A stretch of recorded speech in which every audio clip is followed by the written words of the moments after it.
Kemudian kita sampai pada akhir ayat. Allah Subhanahu wa taala berfirman, "Wala takun lil khainina khasima." Dan janganlah kamu menjadi penantang orang yang tidak bersalah karena membela orang-orang yang berkhianat. Maka ayat yang mulia ini semakin menunjukkan keadilan dalam Al-Quran. Dan di antara bentuk keadilan adalah membenarkan yang benar dan mengingkari yang salah. Jangan sampai kita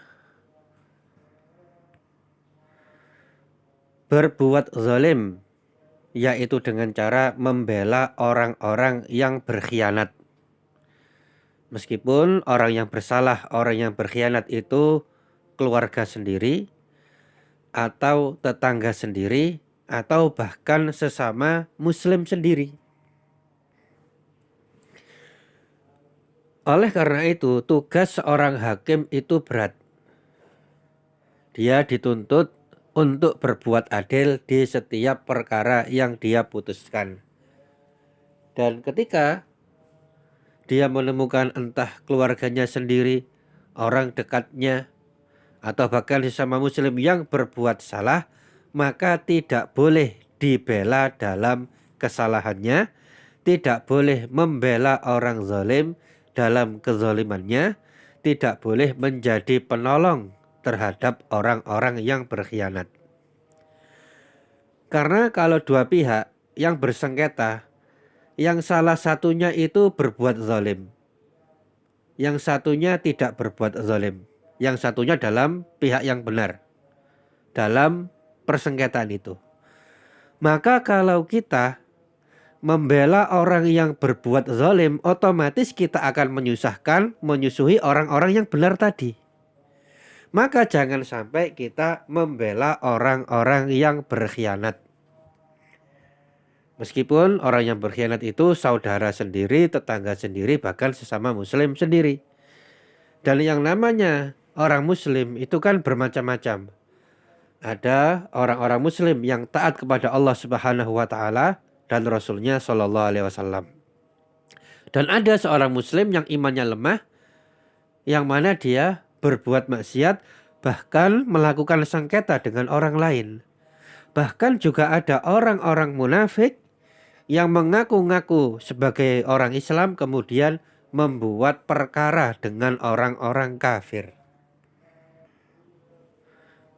Maka ketika persengketaan terjadi di antara manusia, maka diwajibkan untuk memutuskan perkaranya dengan apa yang diturunkan oleh Allah Subhanahu wa taala, dan dilarang membela orang-orang yang berkhianat, dilarang membela orang-orang yang zalim dalam kezalimannya, meskipun orang yang zalim itu ternyata saudaranya sendiri.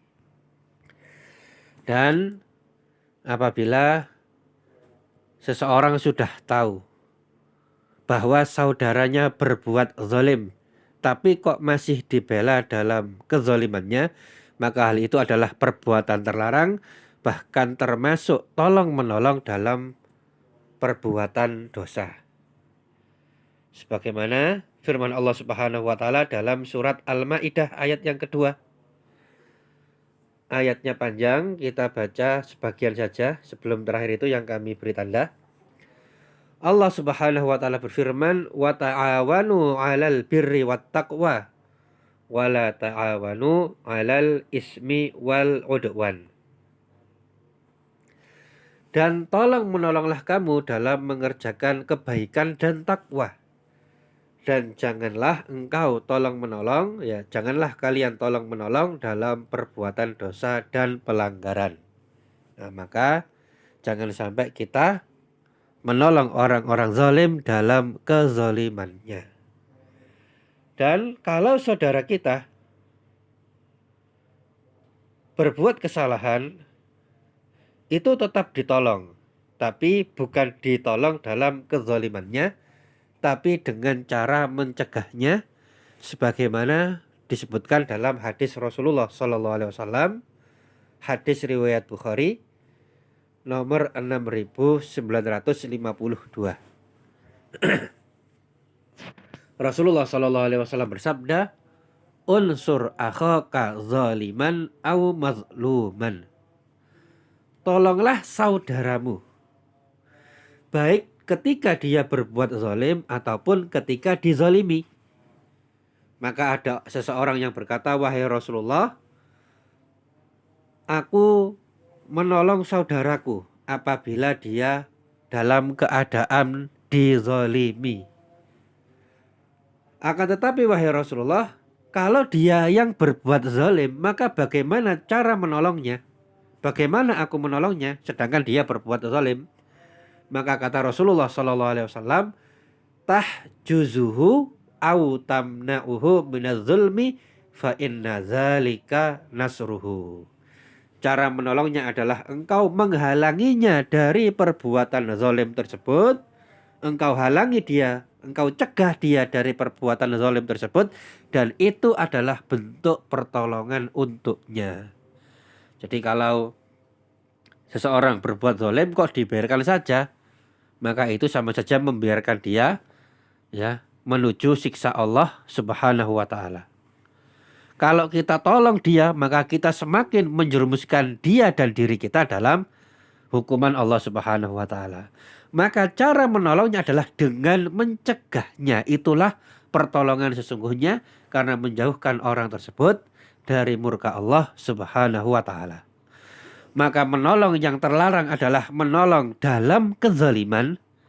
Tapi kalau menolong dalam rangka mencegah kezaliman, maka hal itu adalah menolong yang disyariatkan. Nah, demikian yang dapat kami sampaikan. Apabila ada benarnya, maka itu semata-mata dari Allah Subhanahu wa taala. Dan apabila ada kesalahan, maka hal itu dari kami pribadi mohon dimaafkan. Dan apabila ada pertanyaan, maka silahkan disampaikan pada sesi tanya jawab. Kita tutup. Subhanaka Allahumma bihamdika asyhadu alla ilaha illa anta astaghfiruka wa atubu ilaik. Wassalamualaikum warahmatullahi wabarakatuh.